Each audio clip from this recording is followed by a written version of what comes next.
Oh yeah, the headband. The headband is This is what got impeccable. This is what got me through a half marathon. That 80s playlist.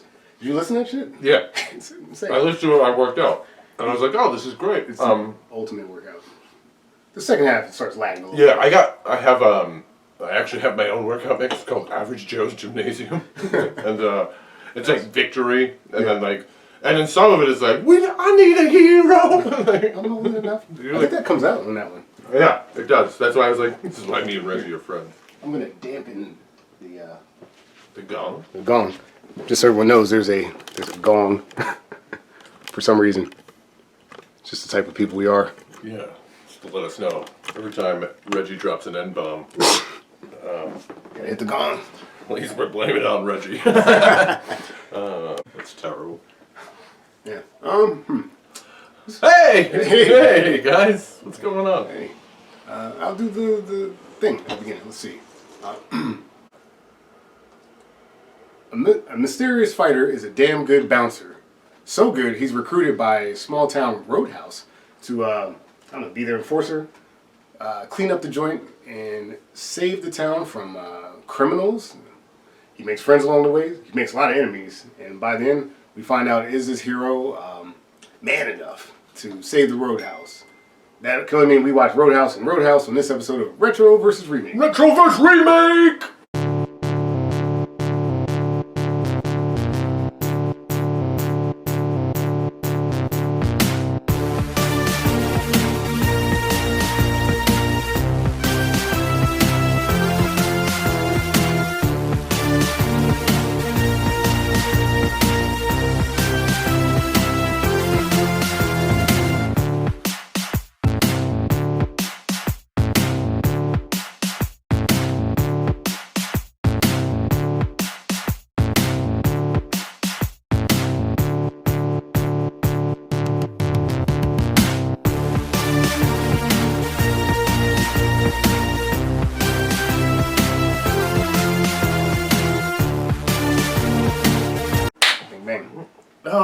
Welcome to Retroverse Remake, everybody. Oh, yeah. We're your hosts, Reggie Parker. You can find him at RP Comedy on Instagram. I'm Dan Farley. You can find me at DanFarley18.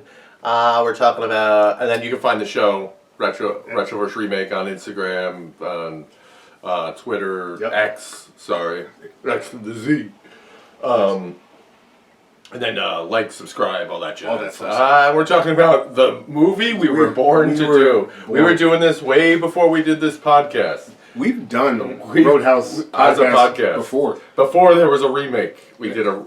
If I can find it, I'll put a link in the YouTube comments of our original Roadhouse podcast, which is more. I think it was a live watch and a breakdown of it.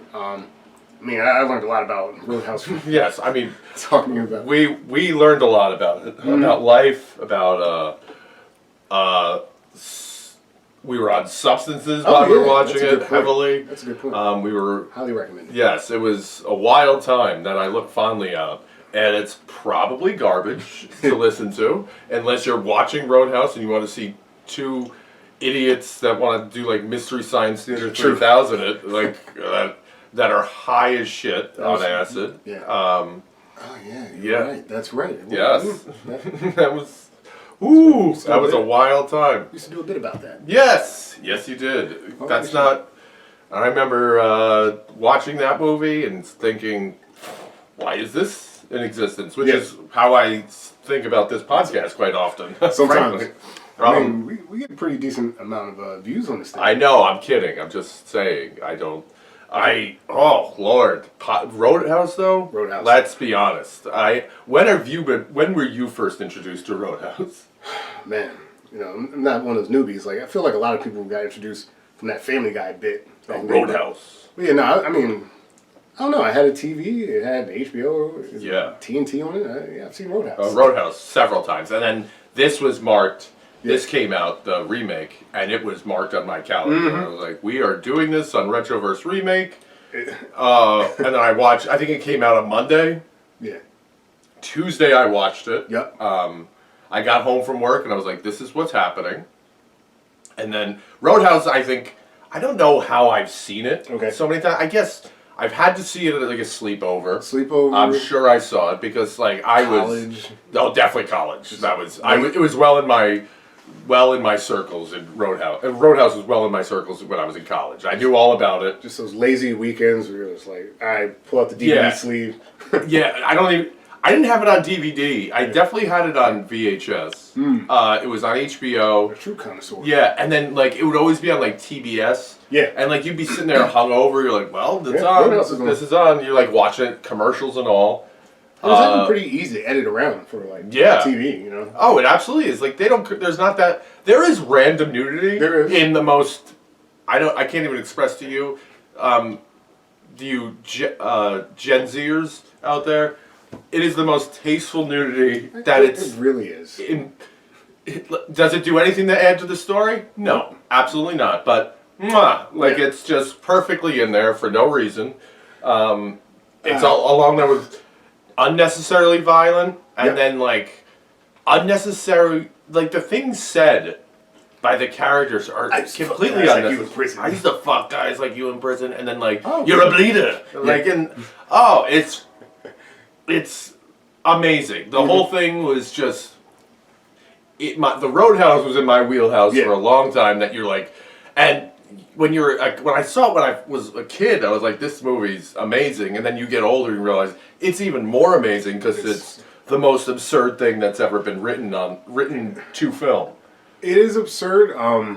Honestly, funny thing, this 2024 one is, how do I put it? Like more nail on the head in terms of like there's that scene where they talk about it as a Western. Yes. And it's like, oh yeah. I guess that's exactly what it absolutely is a Western. You know, the white hat comes into town.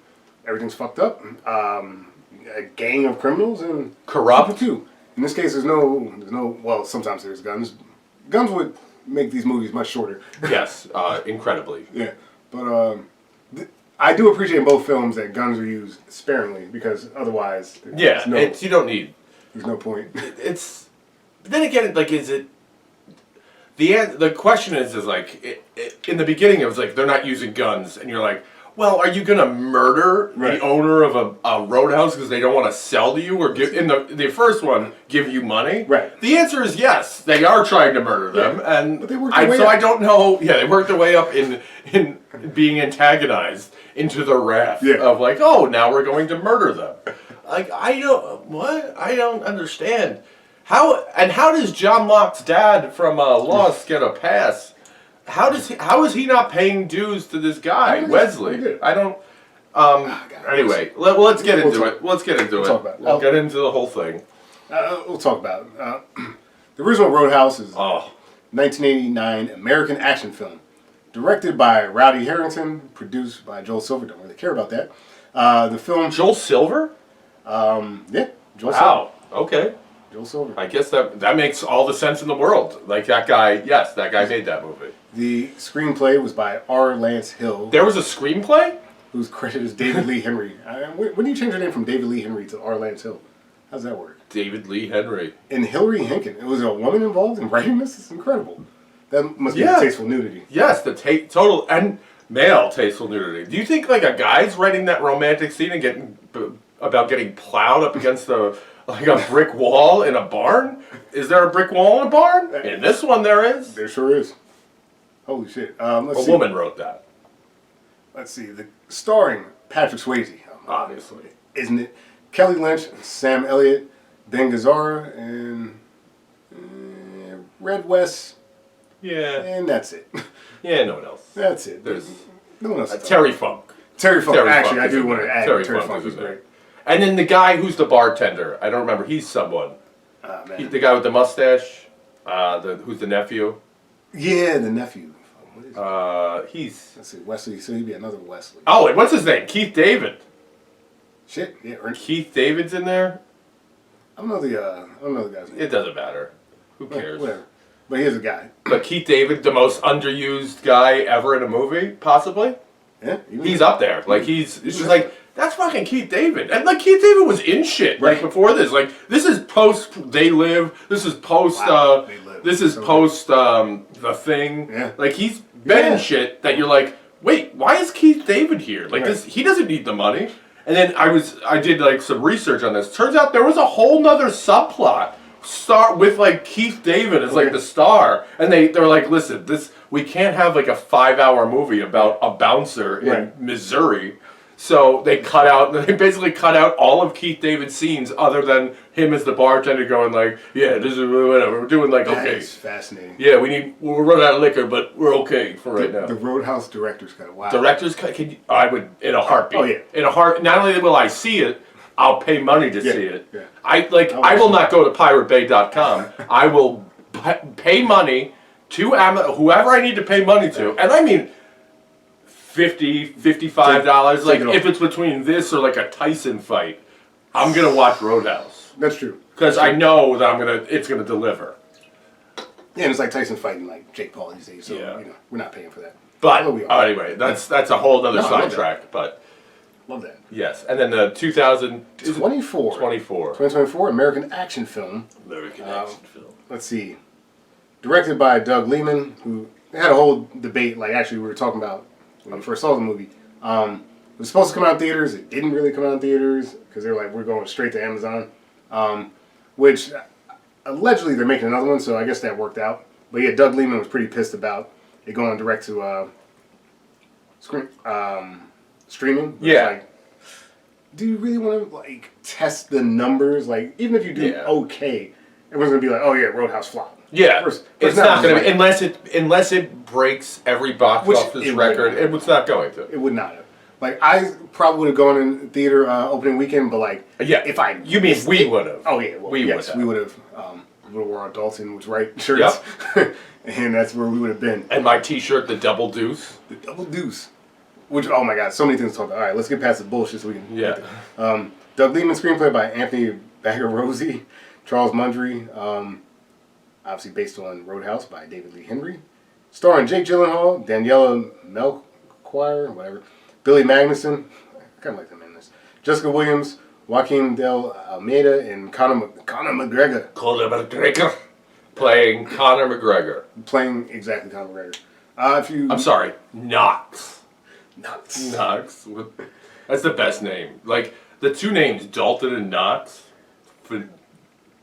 impeccable. Perfect. The effort to remove his existing tattoos to give him other fake tattoos. Yeah. He's got like a tattoo across his stomach that says Knox, Knox, Knox for some reason. It's like, all right, I get it. Your name's Knox.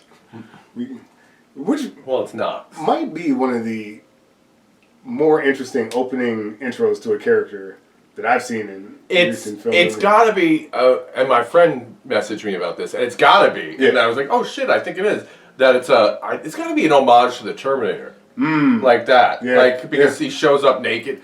That's a good point. I don't know. Like, it is such a great intro, I'm not gonna lie. Arrivederci. Yeah.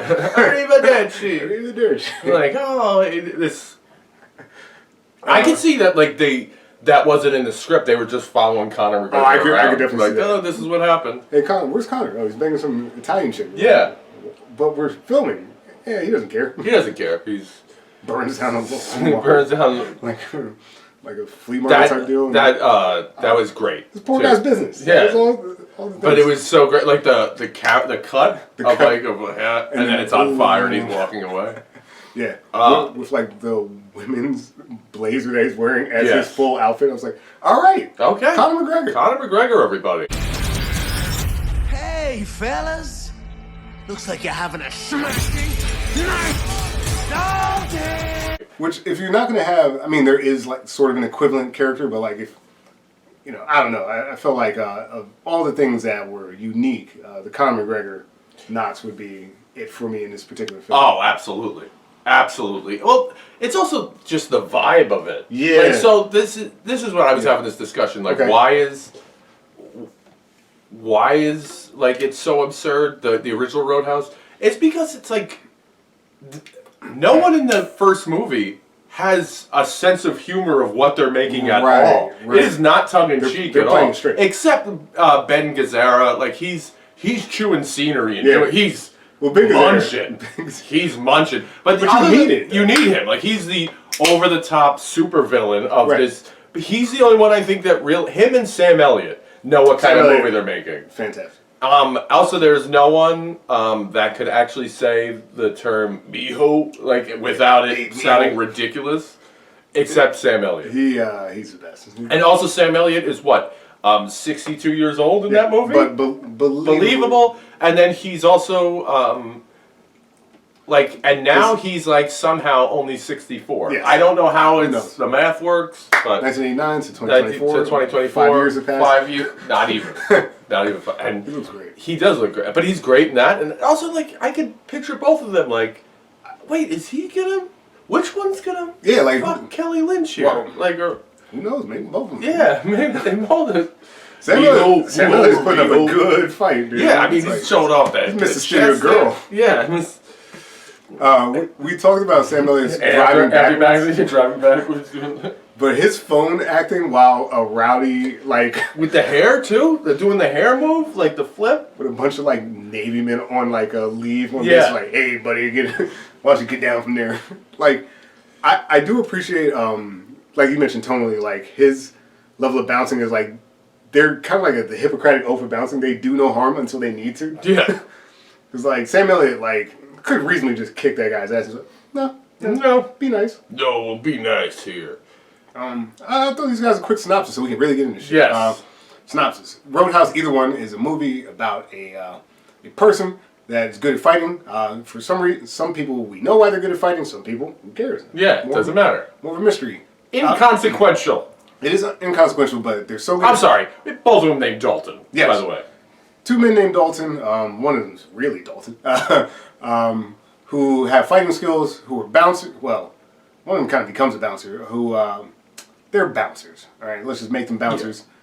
Yeah. They get recruited to be bouncers in a small town. One's in Missouri, right? Yes, Missouri. Yeah. The other one is in the Florida Keys. Once they get to the roadhouse, one named the Double Deuce, the other just literally named the Roadhouse. Which, by the way, I know that you'll agree with me. Feels like a place I've definitely been before. Oh, absolutely. That exact type of We shitty- were discussing this off camera, off mic, is that the location for the Florida Keys, I'm always in. Yeah. No matter what, I'm there. I'm like, yeah, let's go. And have you ever been there? Oh, yeah. Oh, it is awesome down there. Like, I remember when I was in Key West, I was like walking around like, I could be homeless here. Yeah. Like, why Oh, not? man. Like, I don't need a Great job. weather. Like, and everyone Beach there, bumming yeah, beach bumming it, and everyone there, like, the vibe is, like, no one has a career. Right. They all have 3 shitty jobs that they use to supply so that they can party. Exactly. Like, and it's like, oh yeah, I'm a tour guide, I deliver newspapers, and I bar back over there. Like, it's all jobs like that. That's what the locals do Yeah. when we come into town. Yeah, and then they boost the economy. and they go, what do you do? I get fucked up. Yeah. That's what I do. I go to that bar over there, and then I get fucked up over there. And also, that was the part of the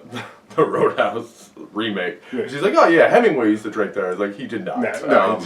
Hemingway drank in Key West. This is not Key West. This is Glass Key or Glass whatever. Key, That's yeah. not the same thing. So- Those are several Oh, lengths even- apart. not even close. Not even close. So he lived in Key West. I guess they were trying to do some like weird literary thing, which actually the original Dalton is a man of intelligence. Did he go to NYU or something? NYU with a degree in philosophy. And Tai Chi is his minor. Yeah. Carries around his medical records, obviously. Yeah. Why not? The only thing that Missouri works better for is like the whole The town. the town, yeah, like an isolated town. It's plausible that like This guy might. could get away with all this. He shit. might. Yeah. Yeah. Like, plausible in 1980. And then like just general crime in Florida. Yeah. Yeah. Expected. Yeah, but also it goes with the the whole idea of like this being a western. Yeah. Yeah. Yeah. No. Okay, so I'm sorry. Go No. back to the synopsis. Well, no. I mean, we have to talk about the bar thing because, like, Yeah. again, whatever. So yeah, Double Deuce versus the Roadhouse. Both of them are shitty bars struggling to keep afloat because of criminals. In the original Roadhouse, corruption. Basically, just corruption. Corruption. Corruption. in Yeah, that's general. true. Because the sheriffs are bought in the remake. Everyone's bought Yeah. in the original. There's corruption in town that's stopping this roadhouse from being the best damn roadhouse it could be. Dalton is the monkey wrench that stops his corruption, and for that reason, he's got to go. Gotta go. So, first of all, spoiler, he doesn't want to go, and he doesn't. Correct. Yes, a mystery man bouncer who makes a lot of friends and even more enemies. Damn good at fighting. Apparently, fighting solves all your problems, and Absolutely. that's basically Violence is the way. it. Yeah, I mean, I can stop the synopsis there. Violence is the answer to all these problems. That's right. And some movies should have a best friend like the original. Yes. And that's all I gotta say. That's right. Love He that. really does. And then also should have a backup bartender as cool as Keith David. Yeah. Yeah. And then also apparently have John Locke's father from Lost as your employer because that guy pays fantastically. yeah. Oh my God. $500 a night 500. and then all medical expenses, so crazy. health insurance. Crazy. And $500, Uncle Sam's not involved in that. That's cash that is money. under the table. That's under the table. The original Dalton with 1989 money is getting paid as much, if not more, than the 2024 Dalton. Especially the medical. I would guess with the medical and all that.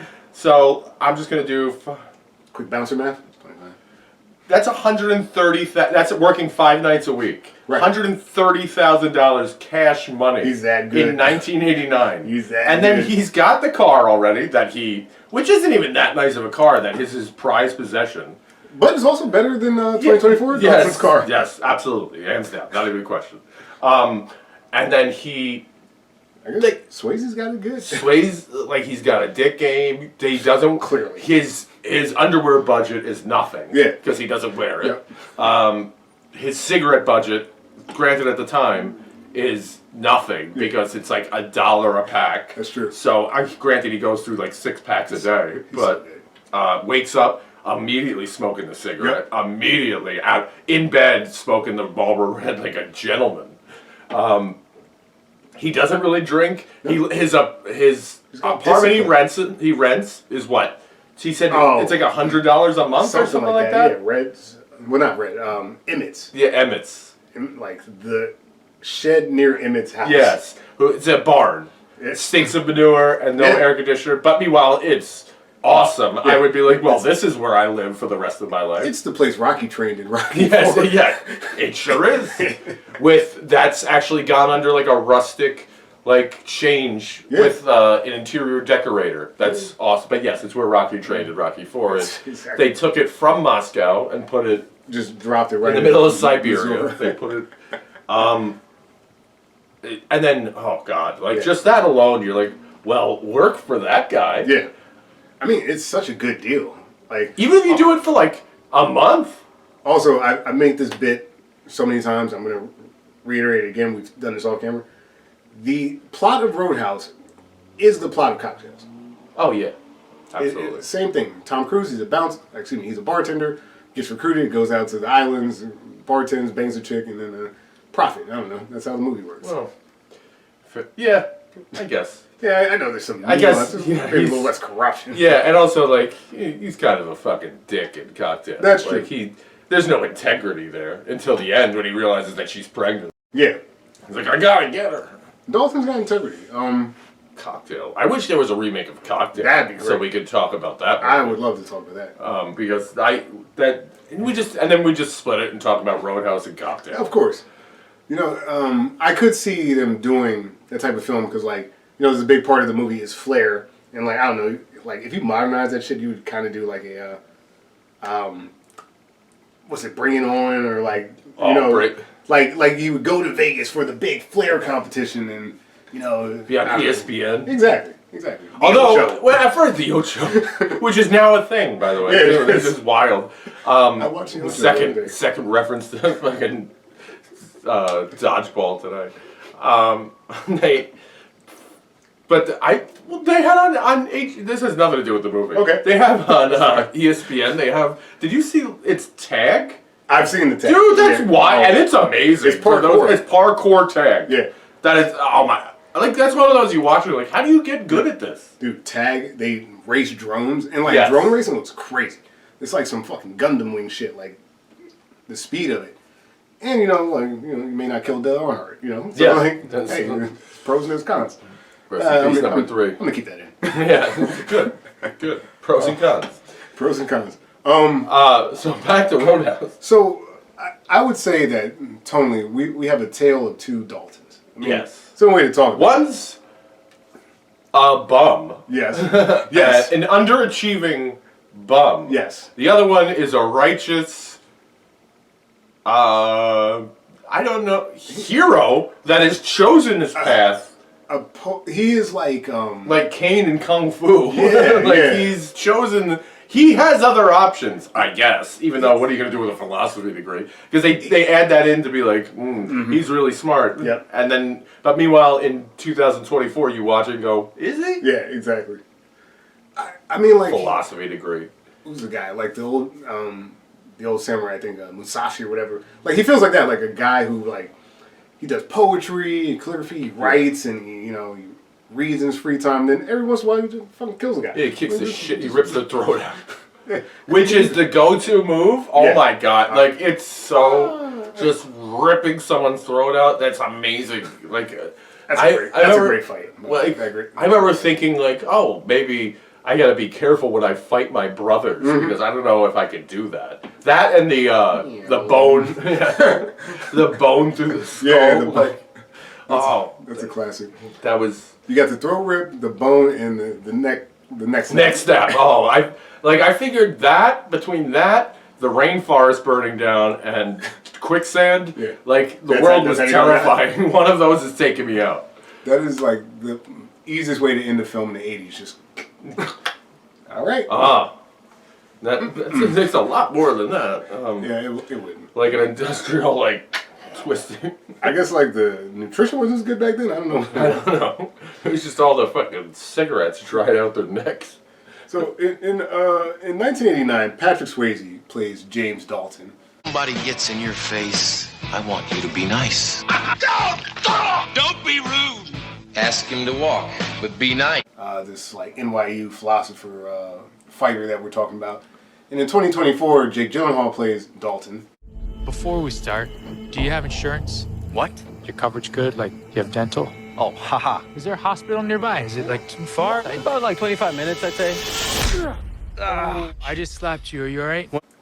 We're kind of alluding to it a little bit, but like tonally completely different, right? Like the Patrick Swayze one, he's stoic, he's mysterious or whatever, but like generally just like a guy you can get behind. You don't even know why. It's just like he's just Swayze. Well, there's kind of like an arrogance to him. Yes. There's like this look of like, I'll fuck you up. Yeah. Like, especially in a world where everyone is willing to fight at the drop of a hat. at the drop of a hat. Regardless of their level of fighting skills, like anyone at the bar is ready and prepared to fight and probably has a weapon. Most likely in their boot. Yeah. Right boot. Right boot. Right boot. Seeing it from across the room. Not getting past Dalton. No, not at all. In a world where like men or because whatever, everyone talks about like the pussification of America or whatever. And first of all, the 80s, were people really that tough? I mean, it's 1989 at that point, I feel like they missed the curve, which is why they had to put it in Missouri. In a world where like people can fight and are willing to fight and are quote unquote tough, the man that's this arrogant, like you're mentioning, who actually knows how to fight, I was like, all right, go ahead, spin yourself out, little buddy. Yeah. Do whatever you want. I think here's that there was a level of cocaine and alcohol mixed into the 80s that that's why this movie they were works. ready to fight. Yes. They were ready. People were ready to throw down. Right. And just like the this loss of the American dream of like, I'm desperate, I'm depressed.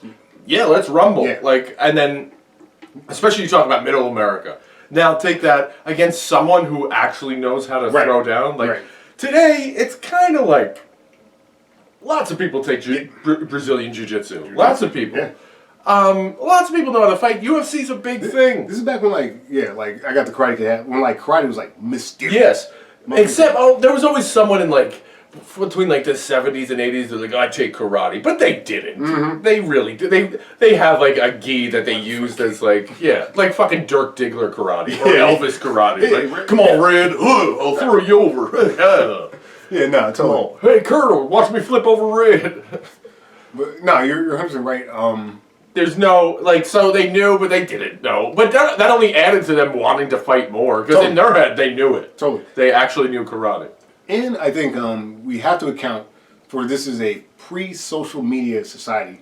Where, like, if you get your ass kicked, most people aren't even going to find out about it. Yes. You're not thinking about the consequences, because, again, in a world where, like, things are being filmed and, like, you can go on the internet, people are a little more cautious about getting into fights. I'd say a little bit more than they were before. Like, this world, nope. Doesn't matter. Doesn't matter. Like, it didn't happen. It's like if you ever play, like, Tekken or something like that, where, like, you get too close to the side of the board and, like, the guys push you back in. Yeah. Like, that's what it feels like. If you get too close to someone's space, you're in a fight. And, like, I appreciate, actually, the choreography of the film to have these, like, multi-level 20-person brawls that, like... But it's also sloppy. So sloppy. Because it's like, yeah, it would be sloppy. That's what's great about it. Like, it looks like, I don't know, like, there's a scene where, the one chick, I think she just, like, gets a bottle. Oh, yeah. She whips it, and the dude just ducks, and then she hits her buddy, and I'm like, oh, that's great. That's exactly what happened. Just their amateur niche, or whatever, in fighting is very apparent, because when you see the fights, they are these sloppy, drunken brawls. Most of these fights happen because someone's being a complete asshole, a drunk asshole, and then the enforcer has to come in, the Daltons. Yeah. And you know what, there's something to, like, the acting of, like, the bouncers in the beginning before Dalton shows up of, Jesus Christ, like, it's like, oh, God, he's so annoyed, but he's also, like, at his, like, why can't you stop stabbing people? Right. Like, can you please not? Do we have police here? Like, he's at his wits at, all of them are. And they're like, I have to rumble people every second of fighting. I don't remember a single fucking cop in that movie. No, there's not. Oh, other than at the end. When the cops when the cops show up, you're good, dog. And the only thing is, like, they say, well, he's got the cops in, like, his back pocket. Like, how? Why? Things don't need to be explained. No, I guess not. It's a wild ride. It really is. I will say this too, tonally, like, it could just be me, right? But, like, I found the Swayze Dalton to be, I mean, like they kind of allude to it in 2024. There are no real heroes in this story, you know. But, like, he's much easier to get behind, and like,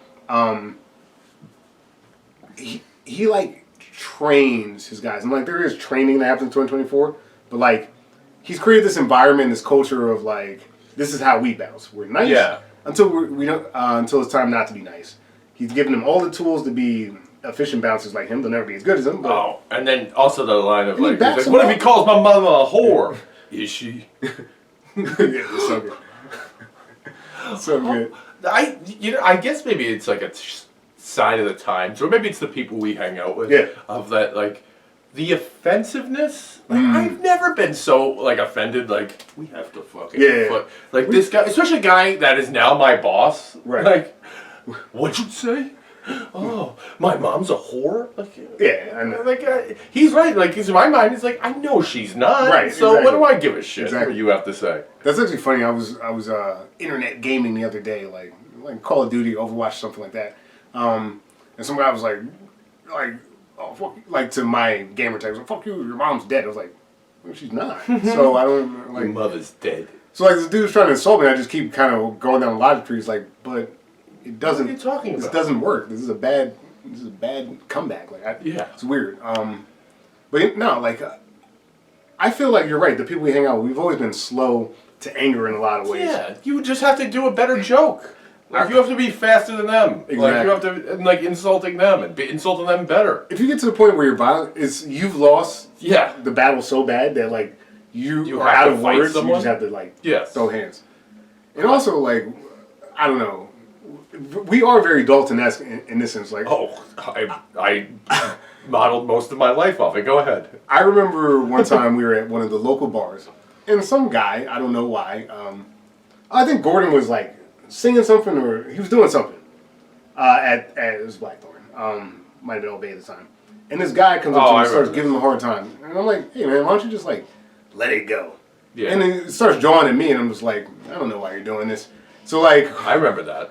While this is happening, this guy's looking at me, but then then you show him like you're behind him, and then like this other even bigger guy, Yeah. our buddy Joe shows up. So it's like the Russian nesting doll of like bigger guys. And then Taj. Yeah. And it's just so funny because like this guy is just like oblivious to the fact that he's like stepped into a complete trap. Yeah. Of his own making. Yeah, of his own. He's like, oh, I fucked up. Because like none of us were trying to fight him, and then by then it's like, well, we will. Like, we surely will. and like that's the thing about getting that angry. It's like, yeah, like you might be talking to someone who's corrupt and running the entire town. Like, Yeah. because like Brad Wesley or whatever, who we'll talk about more later, he's not intimidating. No. He's not He intimidating. is. Exactly. That's what, because he's so calm. And that's the Dalton. Yeah. That's a lot of why 1989 works. That like the duality of like these seemingly calm guys who have the propensity and the ability to do so much violence that like they're basically holding themselves back. I mean, when you get introduced to him, when you first see him, he's in the helicopter. Yeah. Which, So good. beautiful. Man, like, in this town, why do you need a helicopter? Throw the hell But he party. does.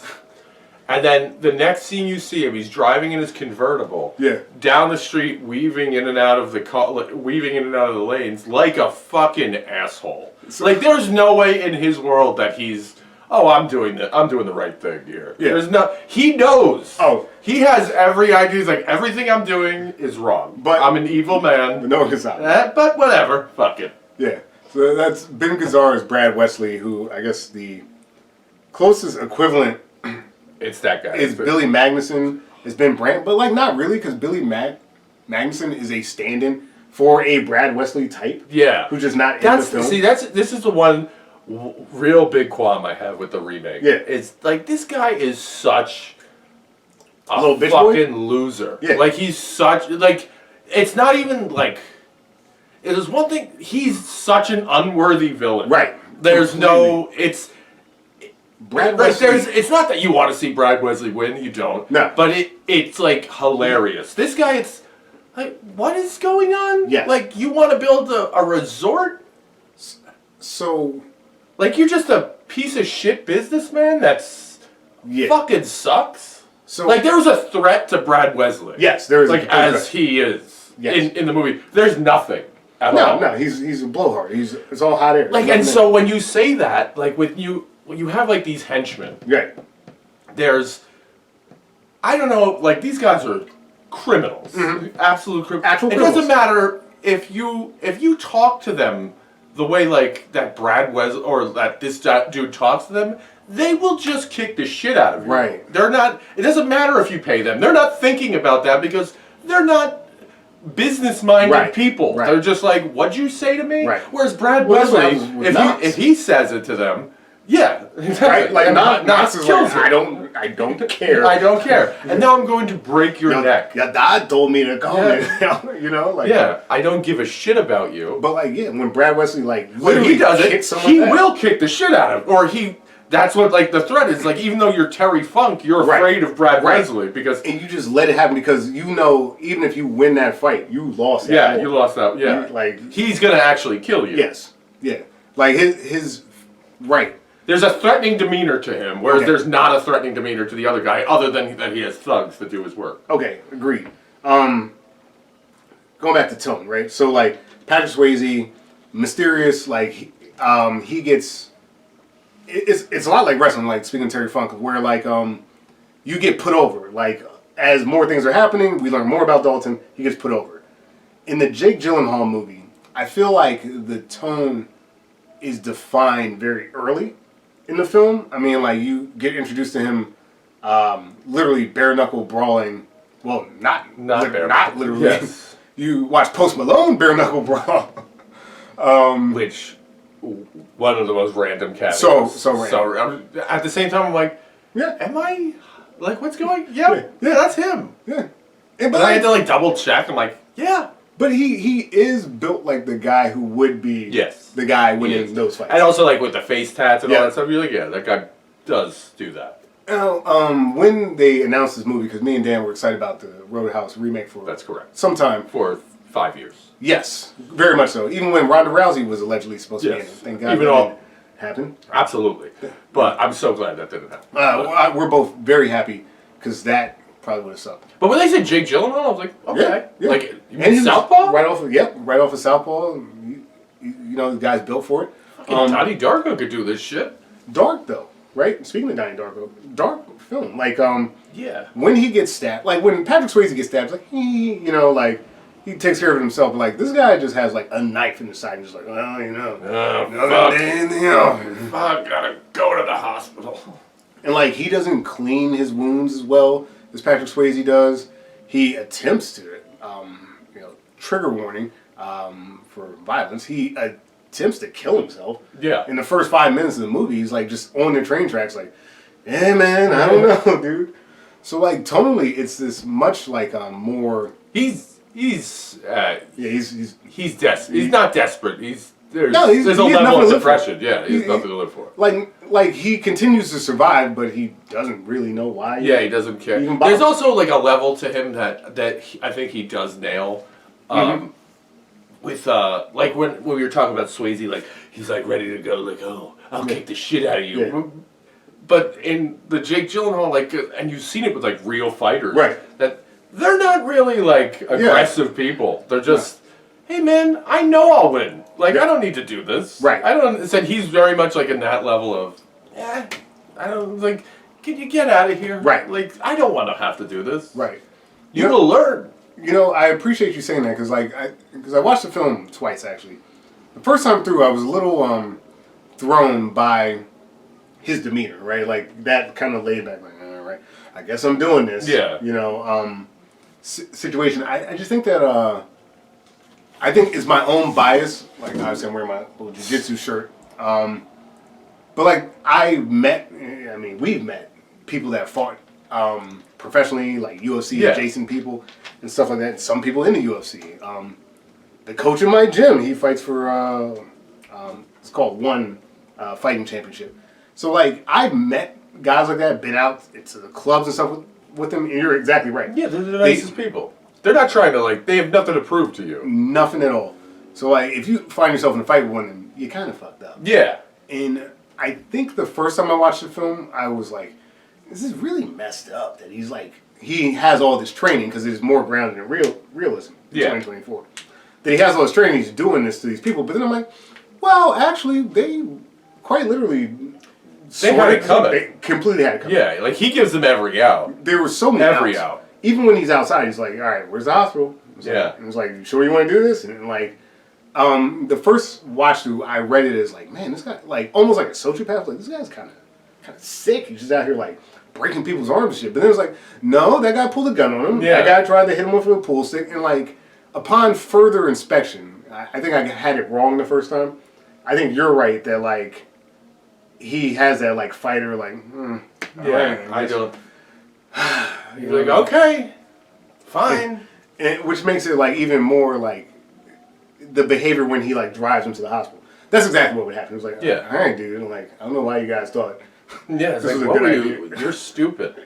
You're all stupid. It's almost the equivalent of like me playing my nephew in Mario Kart. Yeah. It's like, I'm gonna fuck you up. Yeah, Kid. right. Like I'm not. Right. Like, you want to do this? Okay, let's do this. Totally. Like if you kids gotta learn, you're gonna learn today. I will say this too though, that like there were times in the film where for me it's harder to get behind Jake Gyllenhaal's Dalton because again I go back to like Swayze, he trained his guys and he kind of like has their back all the way, and like that big fight happens towards the end of the film where Dalton doesn't get involved for some time. Yeah. It's like the brawl's going on, one of the bouncers gets injured, you find out, and stuff like that. And like, I don't know, there were times where it was hard for me to read the film, or I think my 1989 bias was coming in, where I just love that Swayze, like, yeah, I'm not wearing this shirt. Yep. I'm throwing With his some t-shirt. Yeah. Like, I don't know, he's just like super likable. And I think it's because not only is it Patrick Swayze, but like the people in the movie like him. Yeah. And the legend of him. Yes, the legend has gone. How do they know about this bouncer? Right. Versus like First, John Locke's dad. Yes. How does he know I hear where you. to find him? And they keep doing that running bit if you're not that big. Yeah, you're not that big. You're bigger than you're smaller Smaller than than I thought. Yeah. And then also, John Locke's dad shows up in a limo that says airport limousine. Yes. Sure. Why do you gotta let him know? Sure. Why do you gotta let him know that it's an airport limousine? It can't just be a limo. Right. Nope, that's not good enough. Just show up in a fucking shuttle then. Like a goddamn van. And step out with like shit kicker shoes on and like, oh, did you see these Pumas and shit? Like How good is it? Like when like a cigarette on the ground, like step on. he's so fucking like the scene where he's like just again like you said, the underwear budget's nothing. Like he's at Emmett's barn or whatever, and the bartender chick comes by. Yeah. And she gets a whole look of little Swayze action. And like I don't know, It was like a precursor to Lori Petty. By yeah, the way. she's completely absolutely. And then she kind of shreds. Yeah. Yeah. Oh yeah. She's an actual singer. I right? believe so, right? So, Yeah. She kicked it. I don't know the character's name. Write in the comments. Shame us. I don't have time. I'm talking about Dalton right now. Like I don't know. Like there's just so many moments. Oh, and she's in, by the way, staring at the sways. Oh yeah. It was like you guys don't have to pay me today. This is Yeah, no, we're good. this is We're plenty. good. Like, and even like Emmett, I'm thinking like he's like I think Emmett's trying to fuck Dalton too. Maybe. And Dalton with the most luxurious hair I think I've ever seen. It's like outside of a horse, perhaps. For sure. Yes, He's very horse-like. he is. He's a thoroughbred for sure. So, okay. Yes and no on this, right? The Swayze Dalton is a little more proactive with his help. Not much more, right? Like, he's not going out of his way to help people per se. But, like, when he sees the things going on with Ray, he's like, yeah, what's going on? Is that treat you? What's going on here? The Gyllenhaal Dalton is like, something extreme needs to happen before he takes action. Like, you have to burn the bookstore with the bookstore, which maybe the black chicken maybe makes $4.6 a week. Clears maybe $10,000 a year. Maybe A bookstore in the Keys. What are you doing? used bookstore. Yeah, Used. true. But they do have a computer. Yeah. What's her name? Charlie. Charlie, I'm not doing the thing where I edit that in. There's a young black girl named Charlie. She works this bookstore for Dad, who, like, weirdly enough, does a lot of the exposition. Yes, For does Dalton? a ton of it. Like, she brings up the fact that this is a Western. She's like the inciting incident for him, like, getting involved. To give a shit. Yeah, exactly. Other than his job of Right. like them at the roadhouse. Which, I don't know, 1999, wouldn't you have just done it with the love interest and or like Red or something like that? Well, I guess the bookstore is their equivalent of Emmett. Yeah. But not really. No, the bookstore's the equivalent of the auto parts store. Yeah, that's got Red. Yeah, that's true. Yes. And Red, it's almost sadder. It is It is sadder because he's like, yes, he doesn't have a. Granted, the girl's kind of his daughter. Right. But she's not. Kelly Lynch is Lynch, kind of his. But she's not. But But then his wife, you find out that he's a widower. Right. And then, although that's a great line, he's like, just marry an ugly woman, whatever. So good.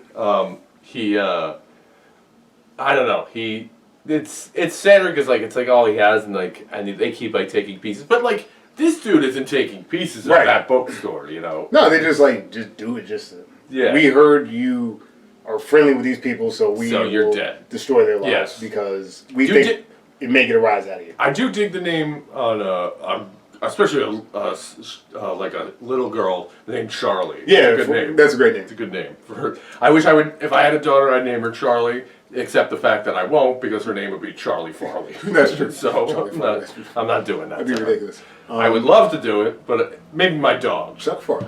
Chuck Farley. Hey, yo, Chuck.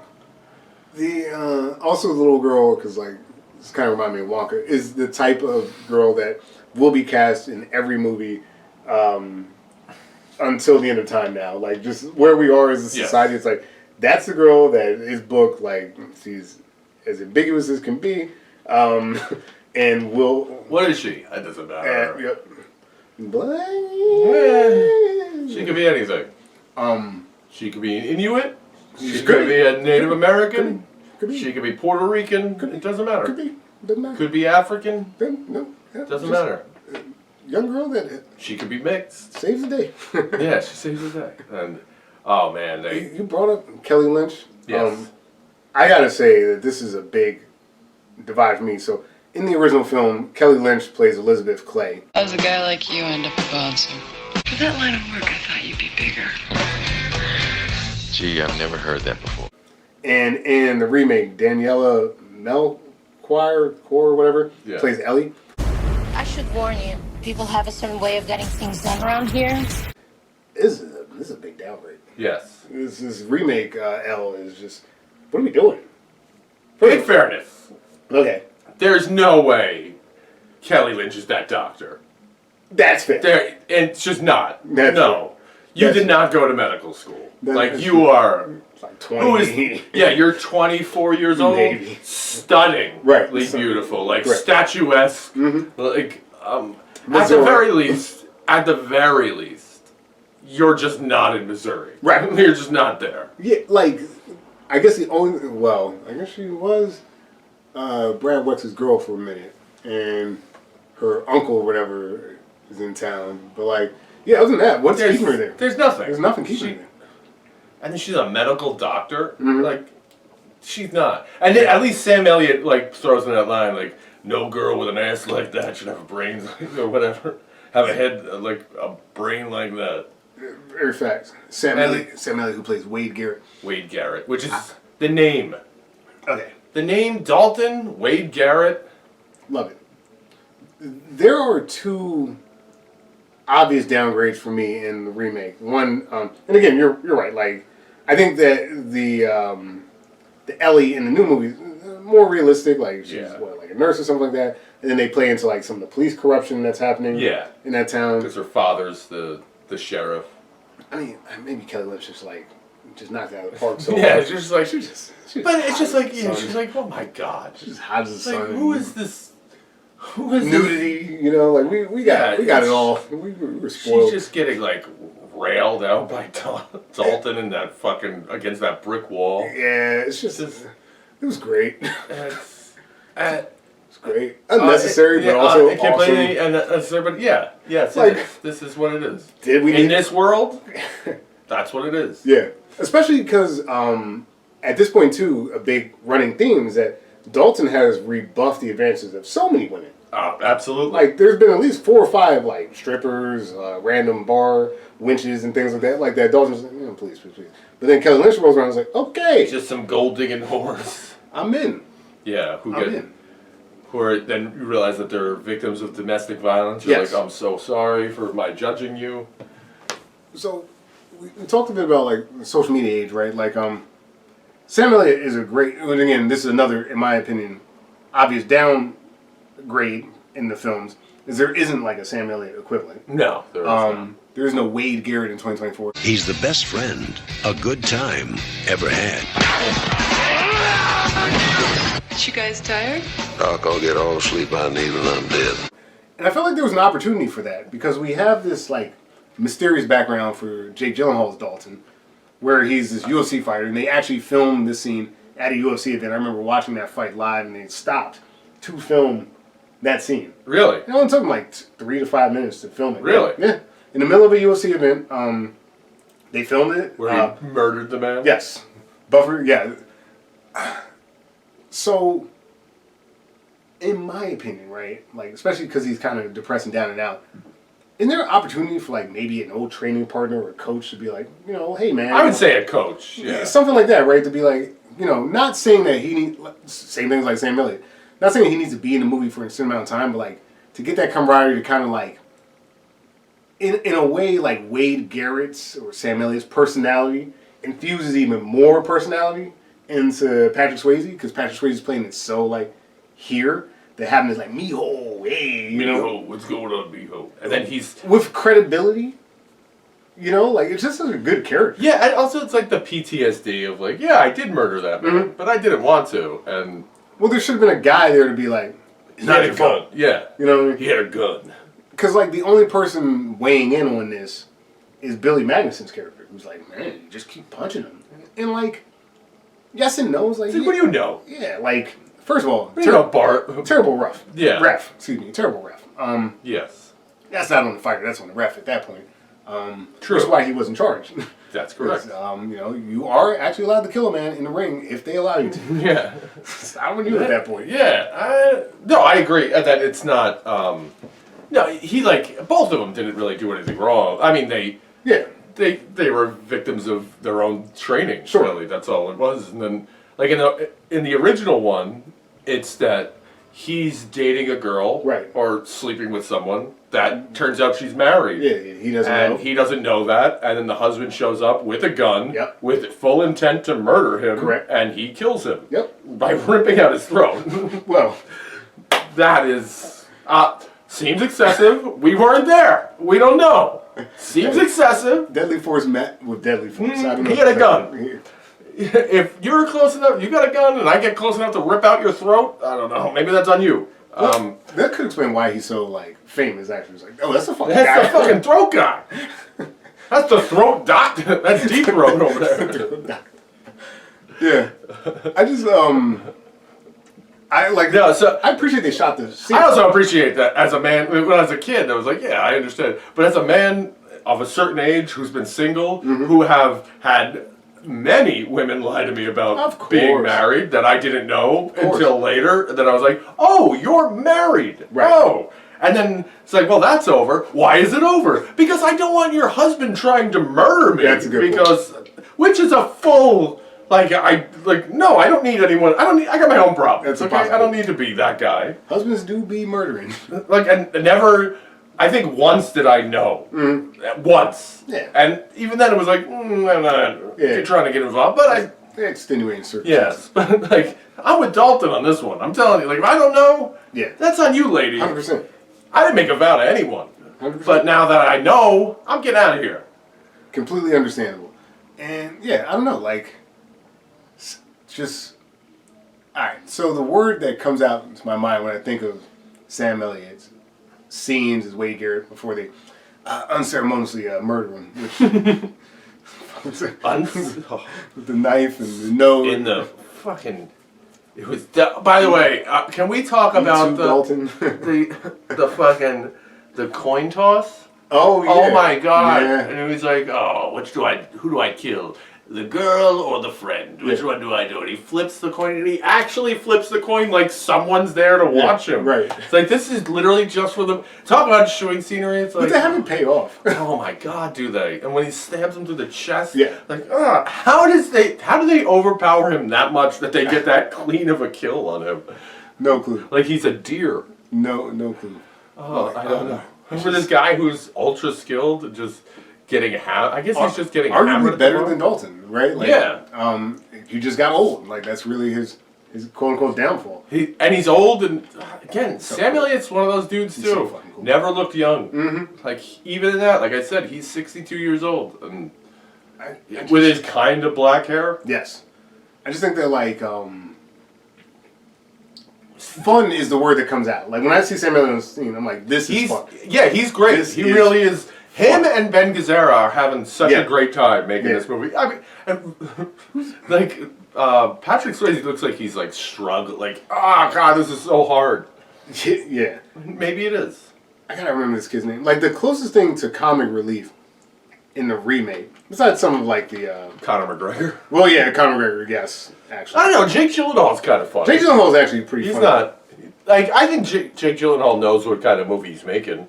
Oh, Arturo Castro, this guy, Mo. He acts all nice, like he's Mr. Rogers or something, but then he'll haul off. Really interesting guy, overall. Yeah. He's one of the bad guys. He's kind of funny throughout it. Because, they do that, that running bit where, everyone else is beat up. He's like, oh, man. Broke my arm, No, Conor McGregor is very funny in the movie. I guess, yeah. Because he's so over the top. Yes. Of this crazy person. Completely. Yeah, I mean, that guy's been in jail for a long time at this point. By the time this movie rolls around, he's already on his 7th year in prison. Yeah, completely. Just like Conor McGregor would be if UFC didn't exist. Who's the fucking... I'm trying to remember the karate guy's name in the original one. Bruce Lee. Oh, you mean the guy, Jimmy? Yeah, is that Jimmy the guy he fights? Yeah, yeah. Marshall T. Yeah. Marshall Teague. Yeah, with his. Who used to fuck guys like him in jail? You talking about? Exactly right. Yeah, That's exactly shoot. right. Like, I'm kind of like mixing it because, like, yes, Conor McGregor being like the Dalton equivalent, but also with comedic effect, like you almost get some of the Sam Elliott stuff because of like just the fun of his ridiculousness. But like he's obviously not the same character. Knox is closer to Jimmy Teague, but like Definitely.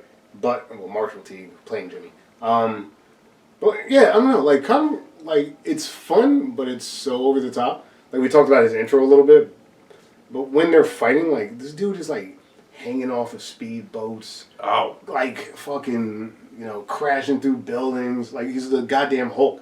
yeah. Like it was like right before I watched this movie, I saw like Aquaman 2 a couple days before. I was like, I see no difference. Yeah, that's I see true. no difference. It's in the like fight it scene. is. It does get to a point of like complete static of action. Yes. That is just I don't like. I was thinking about this today, and I had to rewatch it this morning because I watched it when it came out, and then like it got to a point like after the guy gets eaten by the crocodile, Yeah. where one of the thugs comes to Dalton's houseboat, which by the way, houseboat in the Keys. Love that. I'm in. Love I'm it. in, guys. I'm in. No. He Come on, comes in, right they there. get into a fight, knocks him in the water, and there's a gator that eats him. Right. And Florida gators, it happens. I don't know. And I was like, okay, that's not crazy. But after that, it's the rest of the movie is static for me. And I was like, did I black out? Like, I watched it. I watched every second of it, and I just don't remember anything like that. I had to rewatch it and be like, oh yeah, I remember this now. But, To be fair, like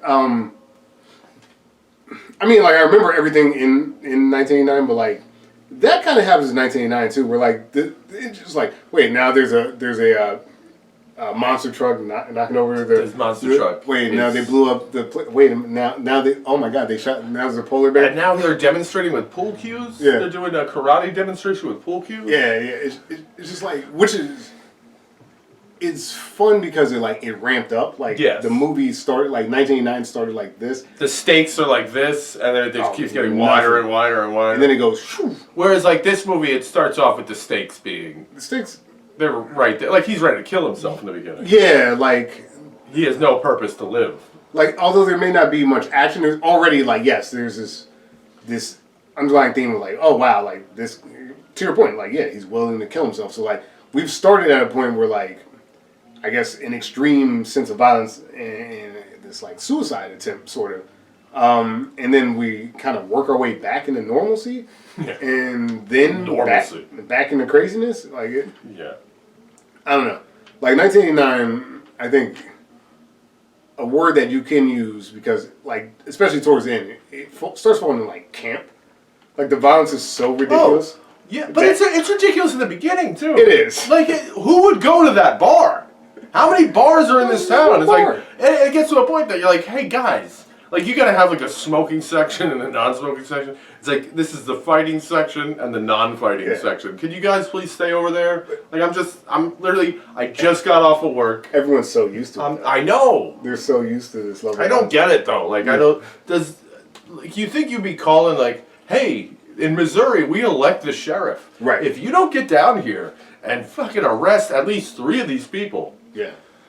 And how much does that bar make that they can pay Dalton $500 a night? Well, Granted, he came into some money. clearly a lot because That guy came into some money because he said, oh yeah, that's right. Yeah, he did. didn't he? Was it like an inheritance or something? Something like that. He You're got right. some He did kinda- get rich for Yeah. some reason. Another thing about the original Roadhouse is, we talked a little bit about the Tiki Bar Roadhouse, which just reminded us of bars we've been in.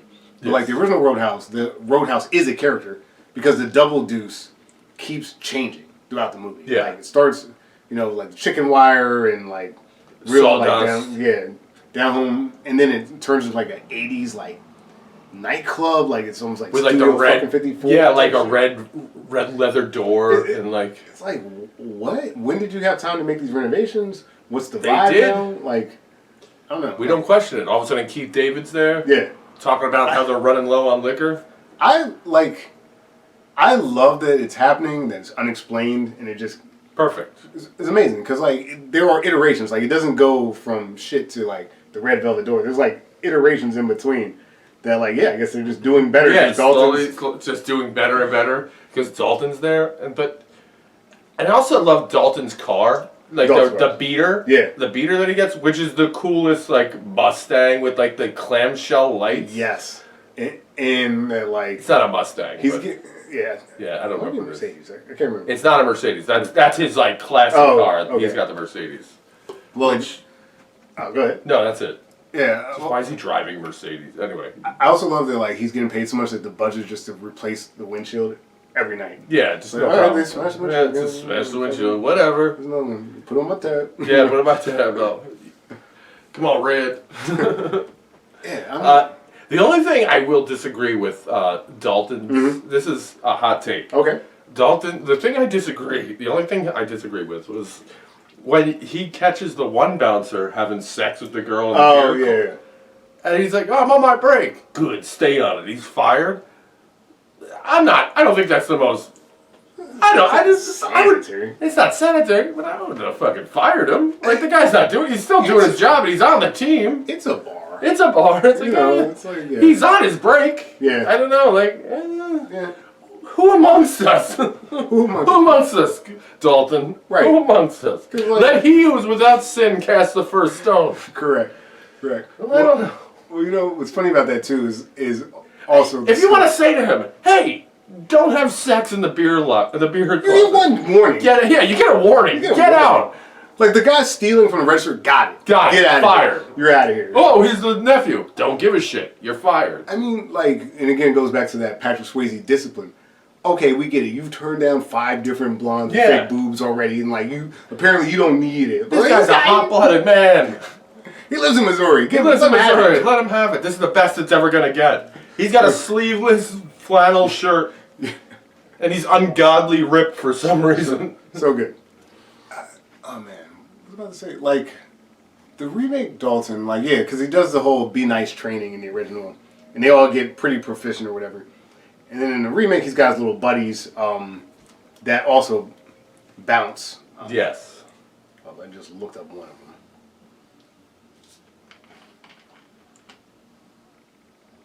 Roadhouse. Yeah, Roadhouse. I like where this is going, actually.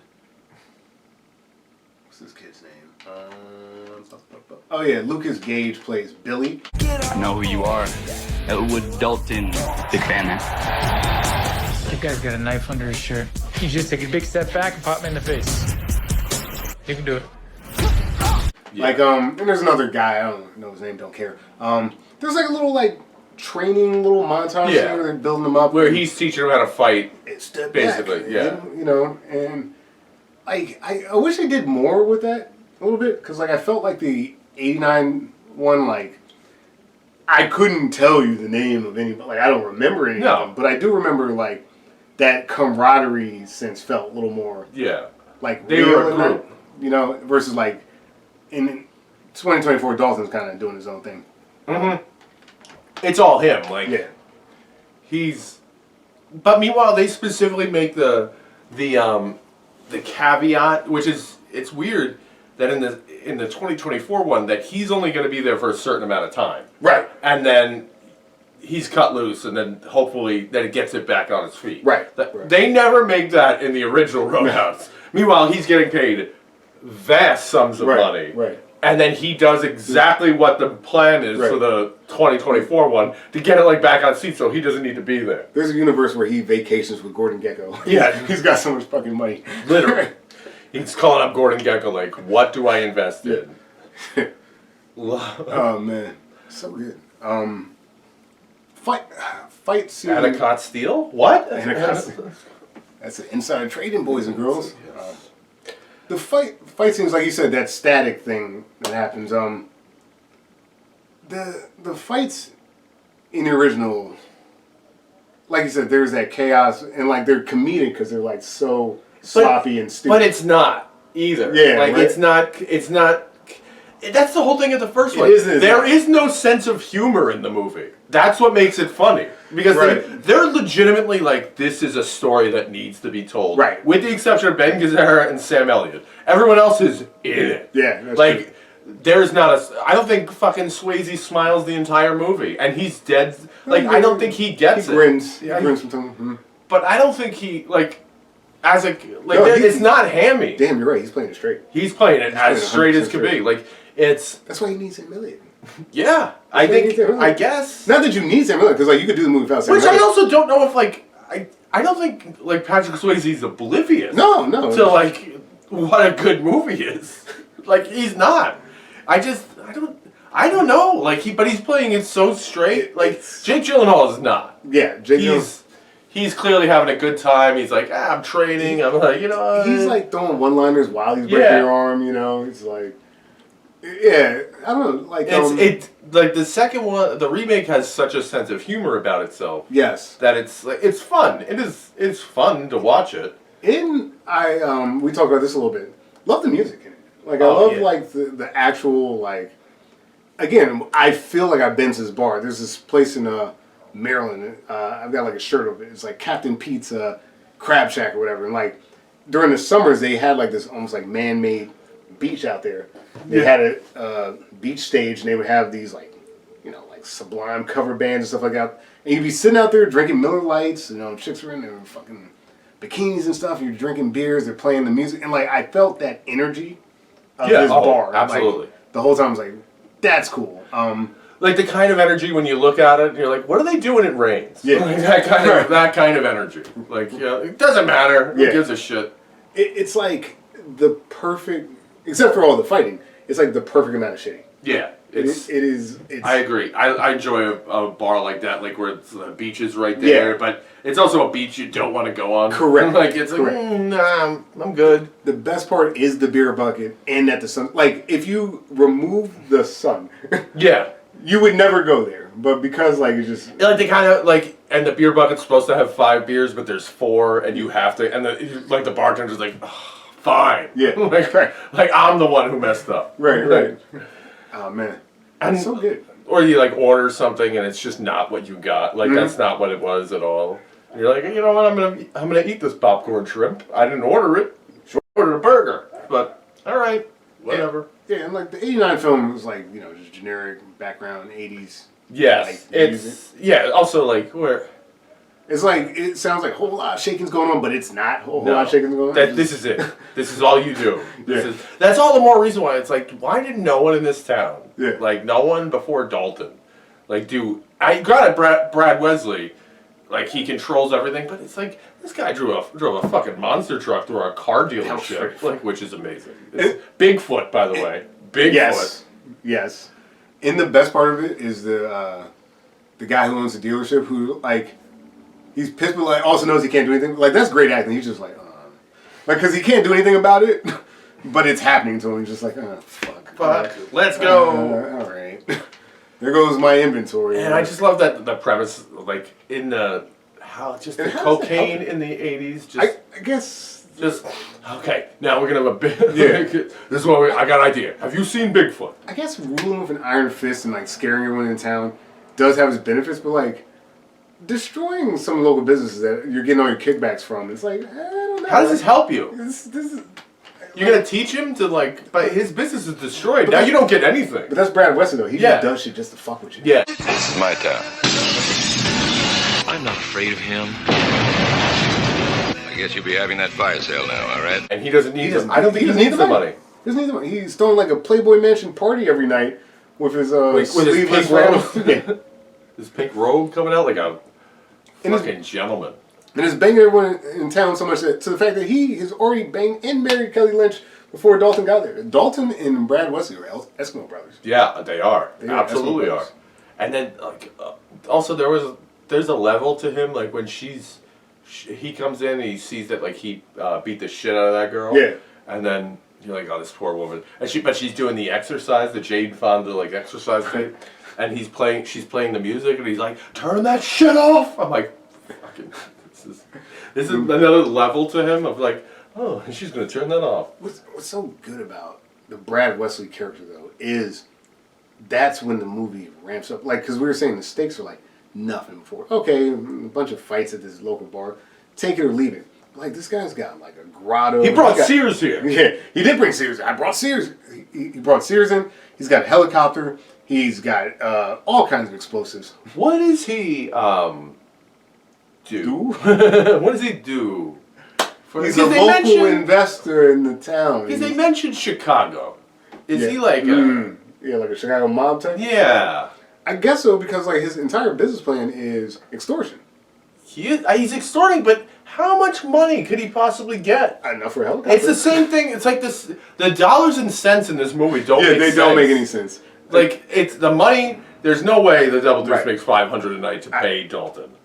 If they make it, I was gonna say $500 would be like the take for that. That's it. You know what I mean? Like, and it goes right into his pocket. You're a beat the clock dollar beer. Yeah. You know. If that's a dollar beer. Yeah. In 1989, I don't think that's a dollar beer. 50-cent beer for fucking Rheingold. And like by 10 o'clock, there is a all-out brawl that destroys half the bar, and then people aren't hanging around after that. Right. No. Like the night is over. Correct. You have 3 hours to make $500 on 50-cent beers. Right. Yeah. It's tough. That's a lot. It's tough. They must be running their That's a lot. You know. I don't know, man. It's crazy. That's so fun. That's 1,000 beers. Yeah. Like, and then that's revenue. That's not gross. Well, you know, then going back to like the Billy Magnuson character, it's like it's pointless. Tell me about this bouncer. Yeah, it's all nice. Like he's Mr. Rogers. With the impression that he can't be threatened. Like I'm not saying Brad Wesley has like a plan or a point, but like it's pointless. Like don't get shaved on a fucking boat that's rocking. Like, you know, like whose problem is this? This isn't the world's problem that you're an idiot. You know what I mean? Like that. Like okay, your dad got arrested for drug money and you suck at this. Like why? If you're her, wouldn't you just take the buyout? Like it seems like a lot easier. I guess so. Like for whatever reason, again, like it's fucking Rocky IV or some shit. Like it's her dad's bar. But like, so what? Like you're not making money. Like he's constantly. He failed too. I don't know. Like exactly, but like if it's your dad's bar, like if my dad opened a bar now, and it was failing, and then it failed, like. It's not my responsibility. No, like I'm like, okay. You did your best. Well, hey man. You did your best. Enjoy jail. So, alright? Like I'm not this is not my life now. Sometimes nothing changes, you know? It's like I don't need to do and also people move on. Like I know it's not the same thing, it was like, oh, this is my dad's old vinyl record shop and I gotta keep selling you know I guess Bee Gees records. I know, but this is not my life. I don't need to this is his dream. I don't give a shit. Right. Like it'd be cool if we could keep it open. Oh, you can't? Okay, I'll see you later. Is that Frankie? Like... Yeah. And weird casting. Jessica Williams plays Frankie. A friend of mine suggested I come talk to you. I own a roadhouse out in the Florida Keys. And, like... what's the guy's name? Her equivalent in the first one. John Locke's father? Yeah, is it Kevin? I don't know what it's... Yeah, it's Kevin Teague. Yeah. Kevin Teague plays Frank Tillman. I thought you'd be... bigger. This is Frank. So Frank Tillman, Frankie. You know what I mean? Frankie! Not a big. I have not much to say about it. Like two overly meaningless characters. I don't like Frank. It makes more sense for the Double Deuce. That's his place, man. Right. Like I want to make money. This is what I did. I've invested this money in this. I want to get this successful. That's what I want. He's got a her. She's like adopted into it. Right. Like why would? Or she's not adopted, but she inherits this thing, so this is her life. Like, no, I got other things. Frank has such a good attitude about it because, like, again, it's too okay. So the Dalton and the Jimmy or whatever, like, it's a proxy war. Yeah, I've hired my tough guy. You've hired your tough guy. We both have endless amounts of money, and like. This is basically Rock'em Sock'em Robots. Let's see who wins. Yeah, see who wins. Because it doesn't matter if Brad Wesley wins or fucking Frank wins. Yeah. It's like, all right, like, the bar can continue in this town or, like, the other guy stops. Like, I guess Frank is better because he's not extorting people, but, like, whatever. Like, yeah, exactly. He's not doing anything else to help out this town. But, like, the amount of times that, like, Frank just kind of smirks while Dalton's just, like, doing violence is just like Well, they're trying to extort him at the end, not in the end, in the beginning. Yeah. When the middle of whatever the part of this movie, and when he fires Dalton fires the dude, he's like, well, whatever he said goes, and like the guy they pull a knife and not like fucking butter knife on this guy. Knife, it's a serious knife. Remember the Alamo shit? Yeah, exactly. It's David Crockett shit. And he's like ready to go. What? Like he's like, get him. Like he's he is ready to go. Also, the amount of times he's had to replace the window in his office. Oh, forget it. It's like, yo, you step 1 foot closer, kick him up. Out the motherfucking window. They kicked so many guys out that window. How so good. I was also thinking of it in God, either fun. movie too. Yeah. Either movie. How quickly would you give up if Oh. you're Dalton? It would stabbing. take. Oh, First as soon as that comes out, I'm like, hey, no, I'll give you one. Okay. I'll give you one. And be like, that was pretty wild. Yeah. And then like they fix me up. I'm like, because you got to figure. I expected some stabbing. Yeah. But Well, to be fair, it's where he did give up, but then he ungave up because what they did to Red. He's like, all right, this is enough. yeah, You know what I mean? He was done. I guess they blew up Emmett's house. that's fair to both Daltons. Like, because, yes, stakes-wise, there is no reason to continue this pursuit. Like, Not at all. you killed, you kill Sam Elliott, or you burn down the little black chick's No. bookshop. All right, You no. call the police. Yeah. Like you're out of this. True. You call the police and you're getting the fuck out of town. I will give the remake this. I don't know, because there's so much lead up before the fight. Because I feel like the 1989 one, the final fight is a bit like extended. Like from where it starts to where it actually finally culminates is like It's like a John Woo long amount of time. Like when he jumps off, like the dude burns down Emmett's house. Whatever. Jimmy burns down Emmett's house, whatever. Then watches from his ATV. Yep. And then takes off in the ATV. And then Patrick Swayze just walks him down like it's the fucking Matrix, and then like leaps in the air, tackles this guy, starts maybe one of the greatest fights in cinema history. God. It's like that scene when Bruce Lee and Chuck Norris are fighting at the Roman Coliseum, because like someone's getting their throat Someone's ripped out. getting their throat ripped out for sure. And where we do get that great line, I used to fuck guys like you in prison. It's like, wow, great backstory. Didn't know? That's also one of the great lines in Parks and Rec. From the sound of this guy, wasn't consensual. 100%, dude. And like you, plausibly that could have been the final fight scene, and it's not. There's No. like 20 more fights after that. Yes. 20. That's God, the one but where your brain turns off. It's like, I guess that's where the movie ends, right? and then he's dragging the body through the lake. drags him to the lake. Wesley! Yeah. And then Kelly Lynch was like, eee. And then not 25 minutes later in the movie, they're banging in that water. Where like, yeah, 100%. Look, man, it's the duality, the journey of Dalton. you're just thinking of like the coroner, the coroner like filling out his death certificate, cause of death, throat ripped out. Throat ripped out before he was dumped into the water. Like, yeah, the drowning had nothing to do. There is no drowning. He's not dead. He's dead. He's already dead. He's very dead. I will give the remake this, that like that action sequence is an appropriate amount of time. Yeah. Like from where it starts to where it ends. It gets crazy. Like they're like literally there were parts of it where I'm like, this is insane. Like to your Terminator line,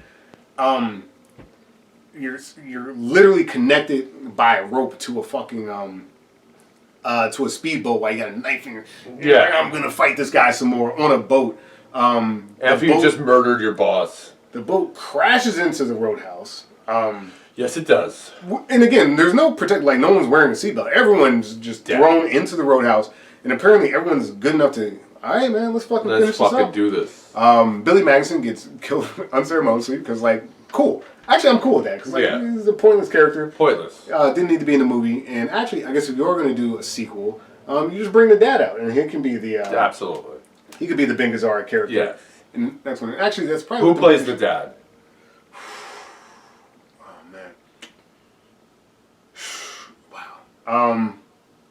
Oh man, you know who it it should be for no reason at all. Chuck Norris. Javier Bardem. Javier Bardem. That's not bad. For no reason at all. no I know reason. Billy Madison is the whitest man that's ever lived. But like, I was gonna say Jeremy Irons. I could definitely see Jeremy Irons. That could be. Oh, Jeremy. Tom Hardy. Tom Hardy. That's. Although Tom Hardy could be Billy Madison's. Yeah. He's slightly older than him. Tom Hardy would be great. Tom Hardy, Jake Gyllenhaal, fucking duking it out. Oh. And like Tom Hardy like found out that Jake Gyllenhaal He killed. seems too young though. Yeah, that's true. He's too young. Walking. You can do Walken. Yeah, Walken's been done a bit much. Mm-hmm. Yeah, something like that though. Anyway, but that like just in the first scene when the guy's shaving him on the boat. First of all, why is he shaving you on the boat? Don't get it. And then he messes up and cuts him, and you're like, oh.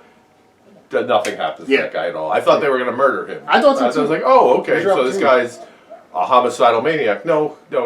He's just an idiot. They don't give him enough. Like, he's too much of a, like, daddy's, like, bitch boy to, like, be meaningful. Yeah. And then, like, Conor McGregor's too crazy to, like... Be methodical. Right. Yeah. He can't be the inciting action in your movie because, like, he only exists to destroy. Yeah, he's just an agent. He's somewhere between the Terminator and the Joker. Things out of tune. Sounds good to me. Like, just there's so many crazy one-liners. Let's go clubbing. And he's got like a golf club. Like, yeah, he's probably one of the funnier things that happens in the movie. He's the funniest. And then he gets like Christ stigmata stabbed to seemingly death by Jake Gyllenhaal. Yes, he Which does. again, totally, this movie's like, fun? No, I'm gonna break your fucking face. It has an encore. Yeah. Shockingly, in the post-credit scene, not dead. Just kind of walks out. Walks out in his gurney. This movie's obsessed with showing Conor McGregor's ass. Yes, it is. It's like he's like the Simpsons in like the early '90s. You just see ass constantly. Yeah, and it is funny. Yeah, I'm not gonna lie to you. No, it's funny. It's great. It's funny. He's, I mean, for what he's tasked to do, I think he does a great job. Without him, the movie works less. I'm not saying he like makes the movie, but like you need him. I guess. Yeah. Oh, you absolutely like you need him. You need him more than you need Billy antithesis. Magnuson. You know. Yes. So yeah, I mean, well done, I guess. The fight scenes look, like you said, that static thing, they look a little wonky. There's some like post CGI effects that happen, which is why I made the Aquaman 2 line, because like it looks like that shit. But overall, I mean, pretty competent movie. Yeah. Should this movie exist, do you think? Not really, but you know, whatever. I'm actually kind of, first of all, you'll never replace the first one of mine. That's the thing. It's never going to be. But I didn't hate it. No, that's the thing. I had a good... Like, I wasn't going into it it's not like when we talked about Barbed Wire and Casablanca. Yeah, it wasn't that. Like, no. But in this, it was fun. I appreciate that, like, a lot of times these remakes are, like, try to be, like, the definitive edition of a film or something like that. I think this movie, like, is its own standalone thing. Yeah, it's a hat on a hat. Like, it's... And both hats are pretty good. I don't know. Like... You know, I guess Gyllenhaal is the man for the job. Like, he's not giving you, like, the Swayze, like, small... Yeah, he's not doing Patrick Swayze. He's doing his own thing, which is great. Fucking Patrick Swayze. He's so good. Talk about a heater. Good. He was on such a heater. Yeah. Dirty Dancing, that fucking Ghost. And all three of those are the most opposite movies ever. Yeah. But, like, Then Tu Wong Fu? Tu Wong Fu. Thanks for everything, Julie Newmar? Oh, my God. Yeah. Fucking LGBTQ is Pride Month coming up. Yo. You know, Swayze's perfect. Yeah, he's great. Because it's... Sam Elliott's perfect. The first one's perfect. Perfect. The second one... This is so outlandish. The second one's fun. I mean, you won't be like... I don't think you're going to go in there and think it's the most amazing thing I've ever seen in my life, because it's not. Yeah, yeah. You know, but if you're looking like, oh, this will be a fun time to kill 2 hours. It is. Yeah, we're not going to Siskel and Ebert this thing. Like, it's fine. It's fine. I think... the tone overall is a bit darker because it feels a little more real. The music's pretty fucking good. Like, I like the live band music that happens in the bar. Yeah. It's shot well enough. The main villain kind of sucks. The real villain, the Conor McGregor is, you know, Conor McGregor, he's competent. Debut, pretty good. He's competent, and also like the setting of the Florida Keys. I like where they set it. And I think like Gyllenhaal's good. Yeah, yeah. Like there's some things in it that I think, like, hey man, and the fact that he's a UFC fighter. Yeah, I like that part too. Like, maybe they'll expand on that a little bit more. And also, like, it makes sense that people heard of him. Yes. That, right. Like, oh, it'd be the equivalent of, like, you're Anderson Silva? Right. I mean, and plus, like, kind of going back to that UFC fighter thing, the fact that you have the ability with your bare hands to kill a UFC fighter. Yes. Yeah, I bet you could. Yeah, that guy, people talk about him. Yeah, I bet you could beat up a biker gang. Easily. And by the way, those guys don't look tough, which I appreciate, actually. They're like, that biker gang, softest biker gang I've seen in film history. There's like one tough guy per capita. Like, it was fine. In the Florida Keys, I don't think you have to be. The gator eating, that was fun. That's fun. Houseboat. Houseboat, I'm with it. I think overall the movie understood its assignment by like not trying to do beat for beat what Roadhouse did. It had its own setting, its own vibe to it. I do miss some of the buddy elements, but then like I'd be like comparing some guy who's not Sam Elliott to Sam Elliott, and I think like actually maybe a smart edit to just be like, just let Knox and Dalton do the talking. Yeah, like in the remake, it's like they know what they're making. Yes, they know. Yeah, I don't think in the original they do. No, I don't think they do. I think they're like, this is like a retelling of High Noon. Yeah, I'm like, shut up. Yeah. Which it is. It is. Except without the clock. Oh my god, we should redo this. Oh is my. There a High Noon remake? I wish it was. I think there's a remake of High Noon somewhere. I just like High Noon so much. Yeah. And the fact that like the clock in the movie, it matches the runtime of the film. Yeah. Like, that's just so fun. Good song. Do not forsake me, oh my darling. Yeah. No, it's like it's a. And it's a veiled criticism of McCarthyism. There it is.